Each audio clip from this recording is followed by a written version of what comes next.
नारायण।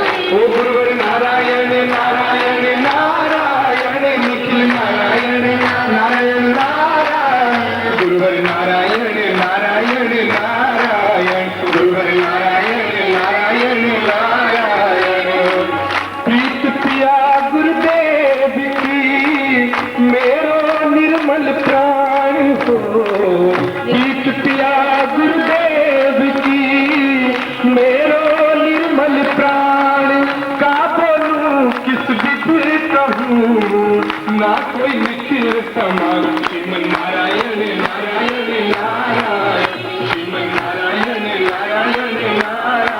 ओ गुरुवर नारायण नारायण नारायण, गुरुवर नारायण नारायण नारायण, गुरुवर नारायण नारायण नारायण, श्रीमन नारायण नारायण नारायण। ओ गुरुवर नारायण नारायण नारायण, गुरुवर नारायण नारायण नारायण। ओ प्यारा नारायण नारायण नारायण, गुरुवर नारायण।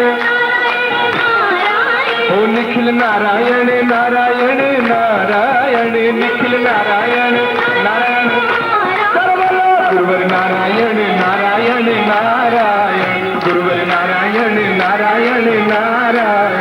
ओ गुरुवर नारायण नारायण नारायण, ओ गुरुवर नारायण नारायण नारायण, गुरुवर नारायण नारायण नारायण।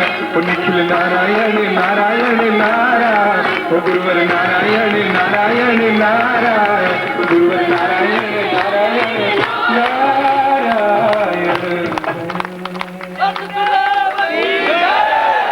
पूज्य गुरुदेव की, पूजनीय माता जी की, आदरणीय छोटे गुरुदेव की। अब सभी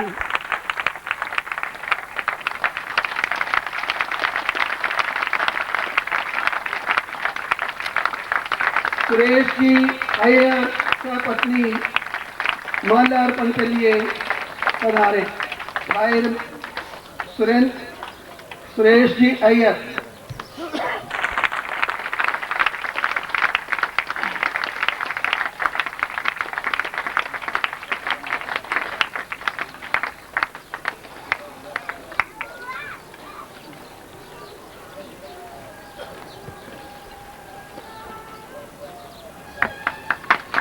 तालियों के साथ पूरा से स्वागत करिए।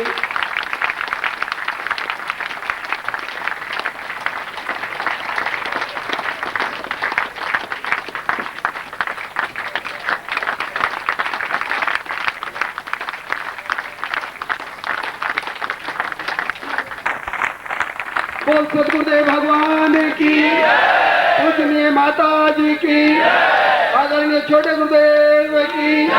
बोल हर हर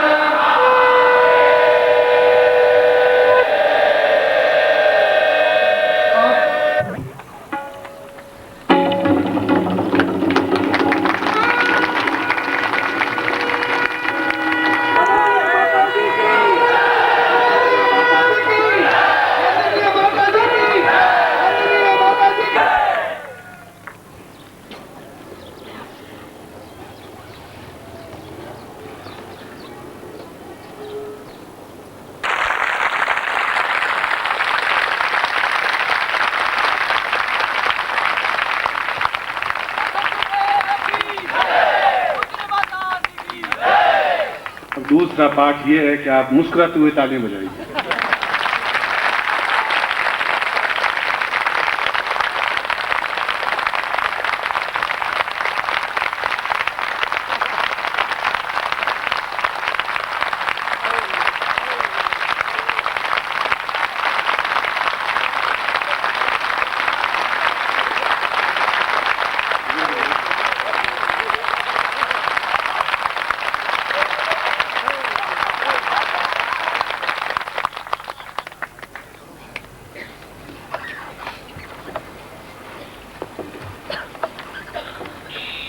ताली बजाने का मतलब होता है कि सामने वाले को साधुवाद देना और अपने मन की प्रसन्नता को वहां तक पहुंचाने की एक क्रिया, सहज क्रिया। और ताली बजाने का मतलब है कि मैं कर्म, और धर्म दोनों को मिला करके आपको प्रार्थना करता हूँ, आपके प्रति सिर झुकाता हूँ। ये कर्म प्रधान आर्ट है, ये धर्म प्रधान आर्ट है। इसलिए कहा गया है कि धर्म करें तो चुपचाप करें, पता ही नहीं पड़े, कर्म करें तो दिखाई दे। इसे दोनों को मिलाने का मतलब यही है कि 10 इंद्रियों के साथ मैं प्रसन्नता व्यक्त करता हूँ, 5 है 5 10, और धर्म अर्थ के साथ मैं आपको साधुवाद देता हूँ, धन्यवाद देता हूँ, अर्पित करता हूँ।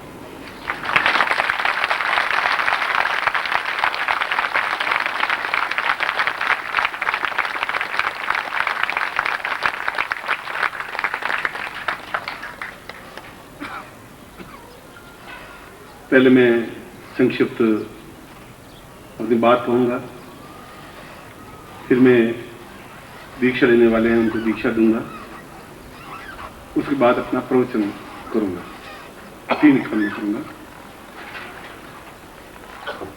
सबसे पहले तो आप लोग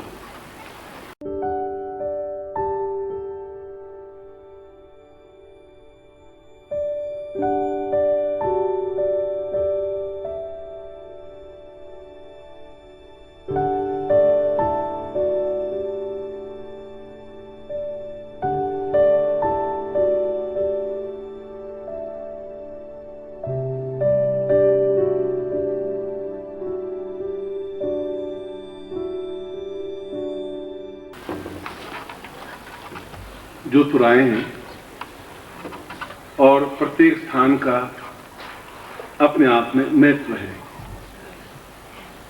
हरिद्वार में इतनी भीड़ और इतना रेलम पेल और इतने जेब कतरे और इतने भले, इतने साधु, इतने सन्यासी, इतने ग्रस्त होते हैं, फिर भी हरिद्वार का अपने आप में महत्व है। धक्का मुक्की खाते हुए भी हम कुंभ में जाते हैं, तब भी तकलीफ पाते हैं, आग लग जाती है, पुल टूट जाते हैं, सैकड़ों लोग मर जाते हैं, फिर भी अगले साल जाते हैं कुंभ में, क्योंकि उस स्थान का महत्व है।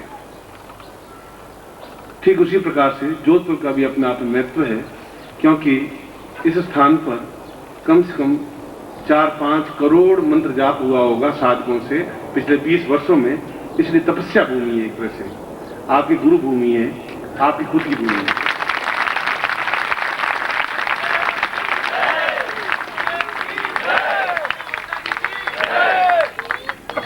और ये इस बार होली शिविर नहीं रख के मंजुल महोत्सव रखा है। और मंजुल का मतलब है कि हम शरीर से ही नहीं मिले, मन से मिले। और मन से मिलना अपने आप में बहुत कठिन होता है, क्योंकि मन भटकता रहता है।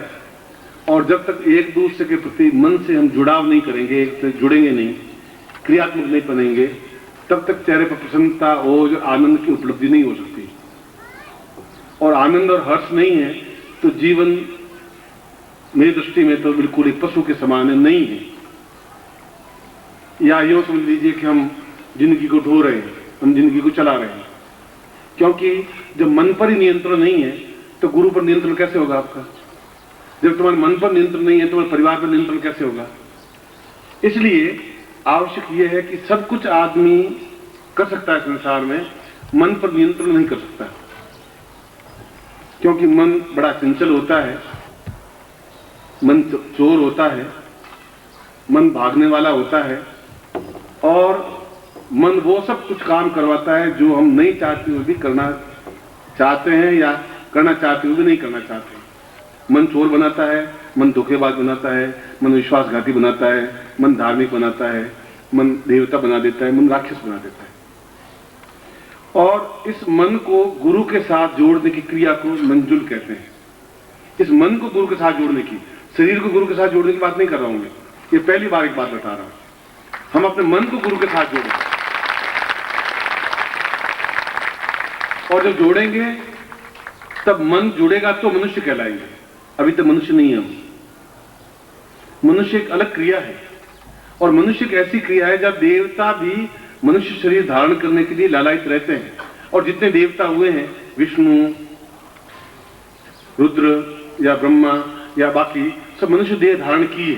कोई कृष्ण के रूप में धारण किए, कभी राम के रूप में धारण किए, कभी बुद्ध के रूप में, कभी चैतन्य के रूप में, और अप्सराओं ने भी, इन सब ने, क्योंकि मनुष्य शरीर अपने आप में श्रेष्ठतम समय है, श्रेष्ठतम शरीर है। जिसके माध्यम से वे आनंद की उपलब्धि कर सकते हैं। देवता हंसते नहीं, उनको हंसने की कोई क्रिया मालूम नहीं। देवता रोते भी नहीं, उनको रोने की क्रिया मालूम नहीं। उनको सुख की अनुभूति नहीं होती, उनको दुख की अनुभूति नहीं होती। न राक्षसों को सुख की अनुभूति, न दुख की अनुभूति है। इस संसार में श्रेष्ठतम वर्ग मनुष्य कहा गया है। और मनुष्य तब बनता है जब मन है तो मनुष्य बनता है, अन्यथा पशु बनता है।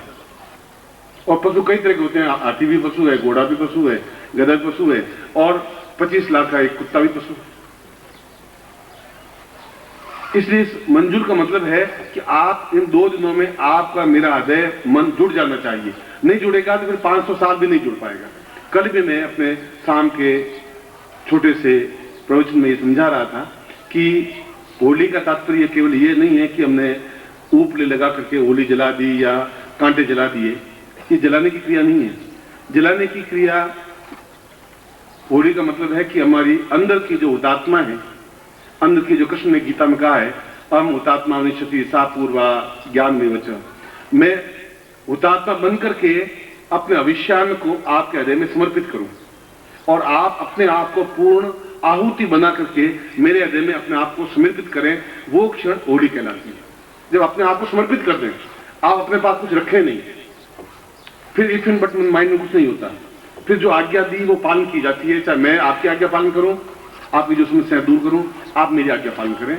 इसलिए ये मंजुल महोत्सव है, मामूली उत्सव भी नहीं है, महोत्सव है। क्योंकि दिन हमारे पास 2 दिन है और 2 दिन में हमें जीवन के सारे रंग, सारे आयाम देखने हैं।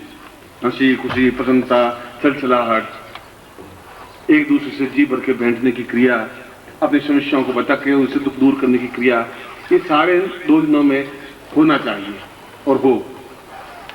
और ये सब देवता लोग क्यों मनुष्य दान करते हैं? क्या जरूरत है? हम देवता बनना चाहते हैं और वो मनुष्य दान करते हैं। ये विपरीत क्रिया क्यों है? विपरीत क्रिया इसलिए है कि साधनाएं और दीक्षाएं केवल मनुष्य शरीर को ही प्राप्त हो सकती है, देवताओं को प्राप्त नहीं हो सकती। देवता दीक्षा ले नहीं सकते, संभव भी नहीं। देवता साधना कर भी नहीं सकते, ऋषि कर सकते हैं। ऋषियों ने किए जो मनुष्य थे।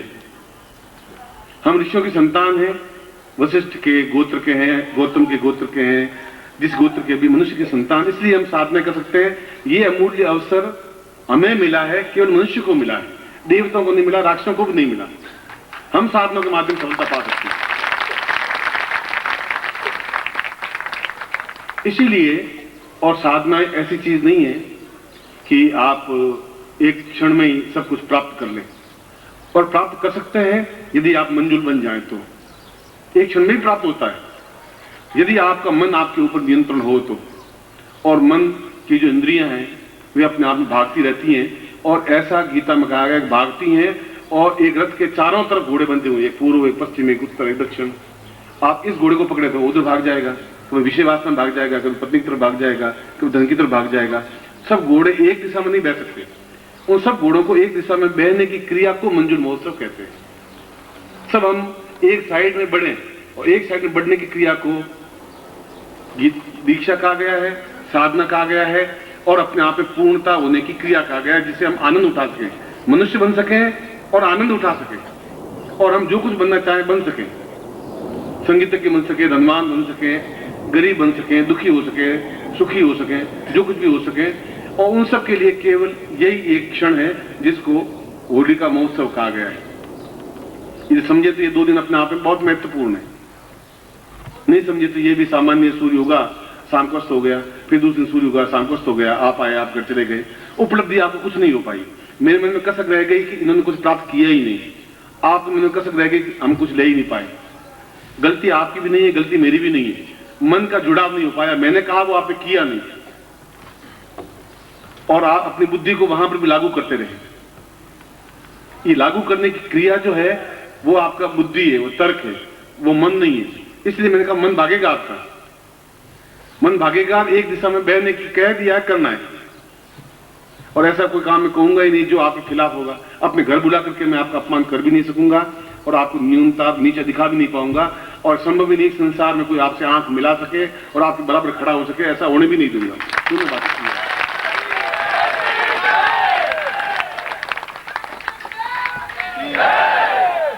इसलिए ये दिन मस्ती के हैं, आनंद के हैं, उल्लास के हैं, जोश के हैं, जवानी के हैं।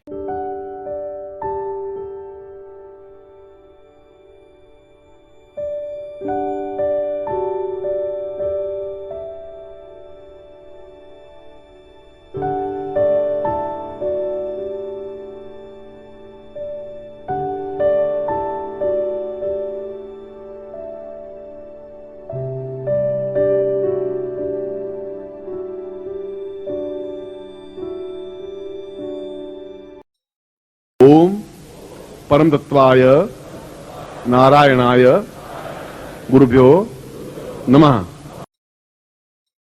ओम ह्रीं मम प्राण देह रोम प्रतिरोम चैतन्य जाग्रय ह्रीं ओम नमः।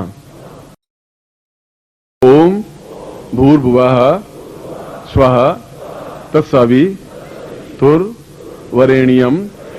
भर्गो देवस्य धीमहि धियो यो नः प्रचोदयात्।